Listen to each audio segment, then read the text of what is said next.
Baik, kenapa sih, mahasiswa itu bisa stres karena skripsi? Jadi kita ngomong stres dulu. Stres itu kan orang itu menjadi stres karena adanya stresor atau tekanan, entah dari luar ataupun dari dalam dirinya. Nah, sebenarnya tekanan itu tidak selamanya menjadi sesuatu yang negatif. Dengan adanya stresor atau adanya tekanan itu akan menjadikan manusia itu berjuang gitu. Tapi ada kalanya gitu ya, ketika seseorang itu over, dia menghadapi tekanan yang banyak, dia akan menjadi stres. Kenapa mahasiswa tingkat akhir atau yang sedang mengerjakan skripsi itu stres gitu ya? Apa yang menyebabkan dia stres?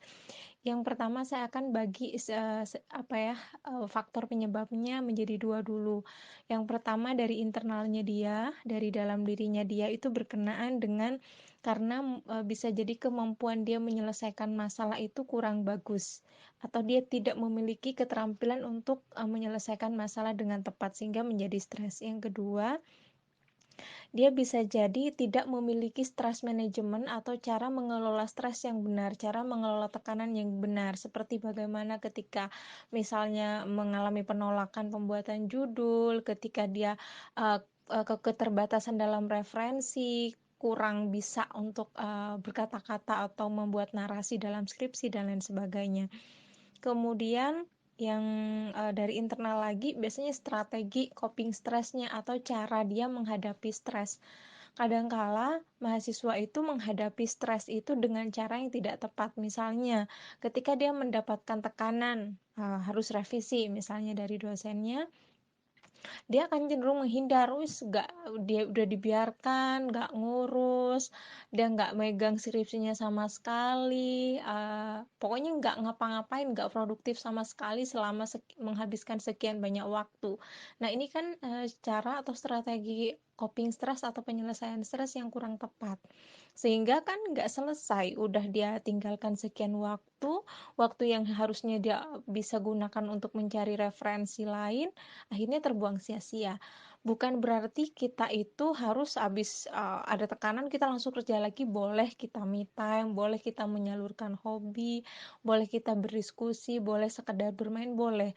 Tetapi tidak begitu lama dan ada batasan waktu berapa lama saya harus menghindari dulu atau saya harus take time dulu untuk diri saya sendiri, me time dulu untuk diri saya sendiri boleh, tapi harus ada waktunya.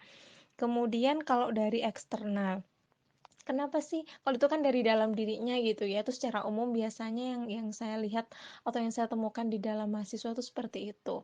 Nah, kalau yang kedua itu yang dari eksternal atau dari lingkungan, dari luar dirinya dia, dari luar si mahasiswa ini.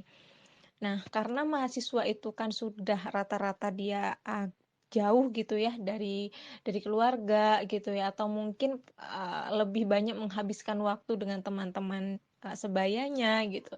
Jadi ketika tidak ada support system dari teman-temannya, tidak ada dukungan dari teman-temannya, dia mengerjakan sendirian, dia misalnya tidak punya teman untuk diskusi, itu ya cenderung stres. Kenapa? Misalnya ketika dia menghadapi satu masalah, dia butuh cerita, dia butuh, berdiskusi, dia nggak ada teman diskusi, sehingga jadilah dia stres. Atau bisa jadi karena dia enggan untuk bersosialisasi atau keterampilan bersosialisasinya dia rendah sehingga dia menutup diri dari lingkungan pertemanan atau pertemanan yang tidak bagus, pertemanan yang toksik, pertemanan yang mungkin apa ya tidak memberikan support pada dia, pertemanan yang ngejekin, pertemanan yang menjatuhkan. Nah, itu juga bisa jadi menjadikan seseorang mahasiswa yang mengerjakan skripsi itu menjadi stres gitu. Nah, oleh karena itu dibutuhkan lingkungan yang kondusif, pertemanan yang suportif, pertemanan yang saling mendukung.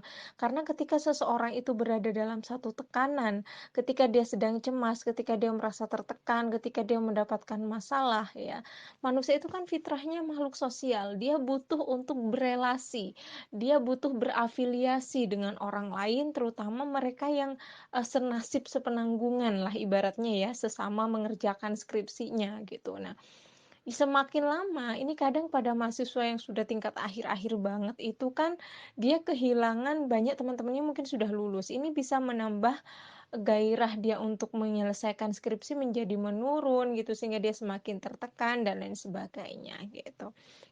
Kemudian, yang kedua support sistemnya dari siapa ya, dari keluarga yang pasti ya.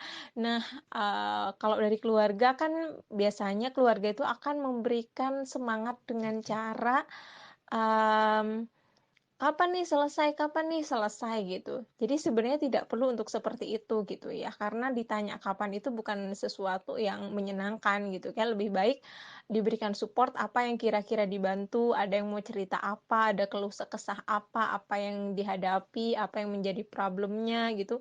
Atau, kalau memang dia tidak mau bercerita, ya sudah, saya percaya misalnya kita sebagai keluarga, saya percaya kamu akan mampu melewatinya, kamu akan mampu apa namanya, menghadapi semuanya dan kalau misalnya ada butuh bantuan, ada butuh sharing apa, silahkan cerita sama keluarga, misalnya seperti itu.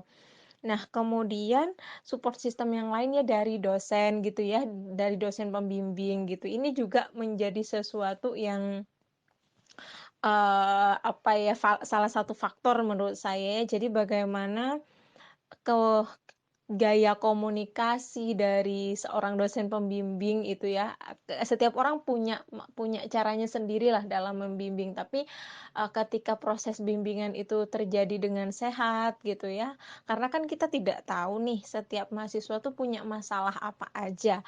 Kadang kala bagi bagi dosen pembimbing masalahnya itu mungkin kecil banget, tapi bagi mahasiswa tuh bisa jadi besar. Nah, mungkin dosen pembimbing bisa mengukur, nih mahasiswa saya nih tipe yang kayak gimana, oh dia kemampuan berpikirnya sejauh apa gitu, misalnya dengan tuntutan seperti ini mampu apa tidak gitu. Karena kadang kala mahasiswa itu ketika dia merasa tertuntut dengan begitu besar gitu ya, antara anak A dengan B dengan C itu bisa jadi kemampuannya berbeda.